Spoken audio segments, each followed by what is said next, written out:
Welcome to Dreamweaver Stories. Tonight, let's step beyond the veil and enter the world of the frost-bound library of Oakhaven. The silence of Oakhaven Forest was a living thing. It pressed in on Eldrick from all sides, a heavy blanket woven from falling snow and the ancient stillness of the trees. His boots made no sound, sinking into the deep powder that covered the forest floor. The air, crisp and cold, tasted of pine and frost. For days he had journeyed, following the cryptic map etched onto a sliver of moonstone, a relic from his grandmother. It promised a place of forgotten knowledge, a sanctuary of stories whispered only to the winter wind, the frost-bound library. Most believed it to be a myth, a children's tale to make the long, dark nights more bearable. But Eldrick's grandmother had been a weaver of words, and she spoke of the library not as a fable, but as a memory. She described a place where books breathed and pages hummed with latent magic. Now, with the moonstone glowing faintly in his palm, pulsing with a soft blue light that grew stronger with each step, Eldrick knew he was close. He rounded a copse of silver birches, their bark peeling like ancient scrolls, and there it was. Not a grand edifice of stone and spire, but a structure that seemed grown from the forest itself. The walls were crafted from massive, interlocking logs, each one glazed with a thick layer of ice that sparkled like diamond dust in the fading light. The roof was a heavy mantle of snow, and from the eaves hung icicles as long and sharp as goblin spears. A single round door, made of dark, polished wood and adorned with a brass knocker shaped like a sleeping owl, was the only entrance. There were no windows, yet a gentle, inviting light seemed to emanate from within the very walls. A deep breath, a cloud of white in the frigid air. Eldrick raised his hand and knocked. The sound was surprisingly soft, absorbed by the snow and the silence. For a moment, nothing happened. He wondered if he had come all this way for nothing, if the library was truly just a frozen, empty shell. Then, with a groan of ancient wood and a soft chime of melting ice, the door swung inward on its own. The air that washed over him was not the cold he expected, but a warmth that smelled of old paper, beeswax, and dried herbs. He stepped across the threshold, and the door swung silently shut behind him, sealing him away from the winter world. He stood in a vast circular chamber. Bookshelves, carved from the same dark wood as the door, spiraled up toward a domed ceiling lost in shadow. There were no torches, no candles, yet the entire space was bathed in a soft, ethereal glow. Eldrick soon discovered its source: the books themselves. Each volume, bound in leather of every conceivable color, pulsed with a gentle, internal light. Some shone with the cool blue of a winter sky, others with the warm gold of a summer dawn. They rested on the shelves, their spines facing outward, and as Eldrick drew closer, he could hear it, a low, harmonious hum. It was the sound of 1,000 stories, 1,000,000 lies, all singing together in a quiet chorus. There was no librarian, no caretaker in sight. The library was as silent as the forest outside, save for the gentle hum of the books. Drawn by an irresistible pull, Eldrick walked along the spiraling walkway that hugged the chamber's wall. He ran his fingers lightly over the spines, feeling the faint vibration of magic beneath the leather. One book, bound in deep crimson, pulsed with a rhythm like a steady heartbeat.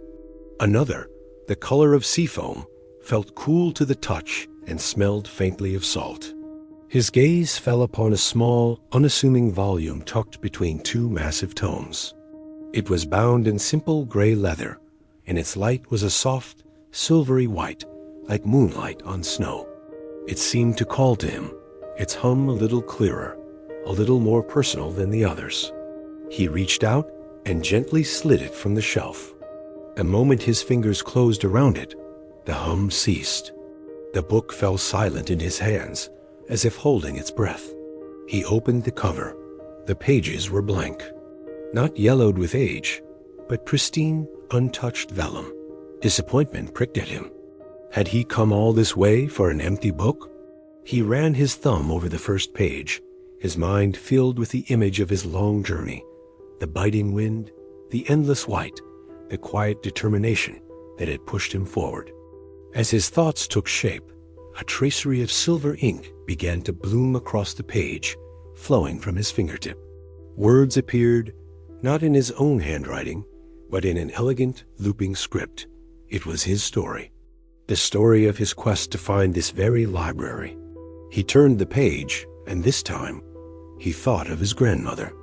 He remembered her sitting by the fire, her voice a low murmur, as she told him stories of star-crossed lovers and forgotten kings. As he reminisced, the silver ink flowed again, capturing her stories, her wisdom, the warmth of her smile. The book wasn't empty. It was waiting. It didn't contain stories. It collected them. Eldrick sat on a low wooden bench that seemed to have been waiting just for him. He spent what felt like hours, perhaps days, with the book. He filled its pages with his own memories. The joy of his first spring thaw, the sorrow of a lost friend, the wonder of seeing the ocean for the first time. With each memory committed to the page, he felt a lightness spread through him, as if he were unburdening his soul. The book grew warmer in his hands, its silvery light brightening until it cast long, dancing shadows around him. He learned the library's secret. It was not just a repository of knowledge, but a living archive of experience. Each person who found their way here left a piece of themselves behind, their stories bound and shelved, adding their unique hum to the library's eternal song. The library didn't just keep stories, it kept souls. When he finally closed the book, the silver script on the cover had changed. Where it had once been blank, his name was now elegantly inscribed. Eldrick. He carefully placed the book back on the shelf. It immediately began to hum, its new song joining the chorus, a silver thread in a vast, magical tapestry. He knew his time here was ending. The library had taken his stories, and in return, it had given him a profound sense of peace, a feeling of connection to all the souls who had come before him. He walked back toward the round door, his steps light. He didn't need to look back. He could feel his story, now a part of this place, humming softly behind him. As he placed his hand on the door, he heard a new sound, a soft whisper in his mind. It was not one voice, but many, the collective consciousness of the library. "Thank you," they seemed to say. "Your story is safe with us." The door swung open, revealing the silent, snow-covered forest, now bathed in the soft light of dawn. The air was still cold, but it no longer felt heavy. Eldrick stepped out, and the door sealed itself behind him with a gentle click. The journey back would be long, but he did not feel weary. He carried the warmth of a library within him, the hum of 1,000 stories echoing in his heart. He was no longer just Eldrick. He was a story, bound in silver and shelved in a magical library at the heart of winter. And that was a kind of immortality he had never known to seek, but was eternally grateful to have found. Thank you for listening to today's story. If it brought you comfort, consider subscribing for more. Leave a comment and let me know where this story took you. Good night and sweet dreams.